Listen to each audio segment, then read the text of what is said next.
بسم اللہ الرحمن الرحیم۔ رسول اللہ صلی اللہ علیہ وسلم کی حدیث مبارکہ ہے اور اس میں آپ صلی اللہ علیہ وسلم نے مسلمان پر 5 حق بتائے ہیں، اور ان حقوق میں ایک حق یہ بھی ہے کہ مسلمان جب بیمار ہو جائے تو اس کی عیادت کی جائے، اس کی تیمارداری کی جائے، اس کی خیریت، اس کا حال احوال دریافت کرنے کے لیے اس کے پاس جایا جائے۔ اور حدیث پاک میں یہ بھی آتا ہے کہ جو شخص صبح کے وقت کسی مریض کی عیادت کے لیے تیمارداری کے لیے جاتا ہے تو صبح سے شام تک 70,000 فرشتے اس شخص کے لیے دعائے مغفرت کرتے رہتے ہیں۔ اور فرمایا کہ جو شخص شام کے وقت کسی مریض کی عیادت کے لیے تیمارداری کے لیے جاتا ہے تو شام سے لے کر صبح تک اس شخص کے لیے 70,000 فرشتے دعائے مغفرت کرتے رہتے ہیں۔ تو اتنا بڑا اجر و ثواب فرمایا ہے اور اجر و ثواب بتایا، تو اس لیے ہمارے قرب و جوار میں یا ہمارے اڑوس پڑوس میں، رشتہ داروں میں، دوست احباب میں کوئی شخص بیمار ہو گیا تو اس کی عیادت کرنا یہ اس کا حق ہے مسلمان کا، اور اس کی عیادت کی جائے، اس کی خیریت دریافت کی جائے۔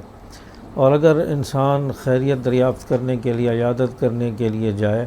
تو اس میں بھی آپ صلی اللہ علیہ وسلم کی سنتیں ہیں اور طریقہ ہے۔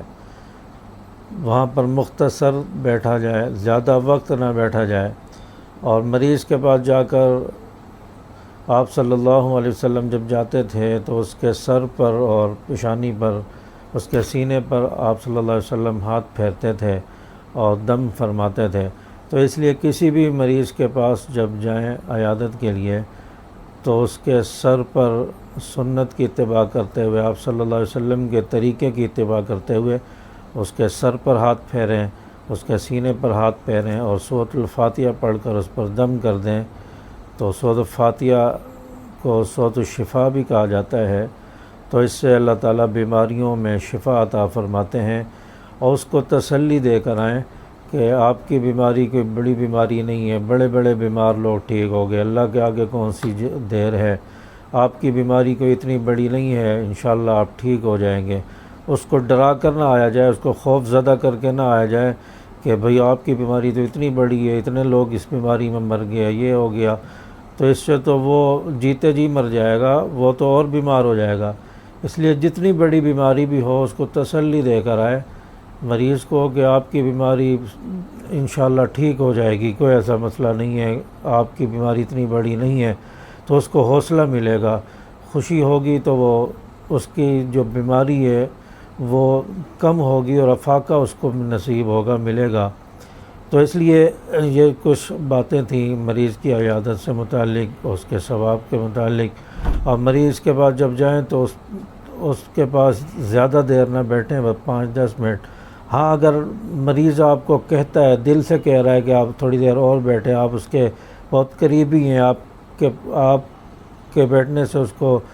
فائدہ ہو رہا ہے، اس کو سکون مل رہا ہے، پھر آپ تھوڑی دیر بیٹھ جائیں۔ لیکن اگر آپ کی اتنی جان پہچان نہیں ہے، بس دعا سلام ہے، تو آپ تھوڑی دیر بیٹھیں، بس 2-4 منٹ 5 منٹ بیٹھ جائیں، اس کے بعد اجازت لے کر آپ واپس آ جائیں، اس کو دعائیں دیں، اس کو جو ہے حوصلہ دیں۔ اللہ تبارک و تعالی ہمیں سمجھ عمل کی توفیق عطا فرمائے۔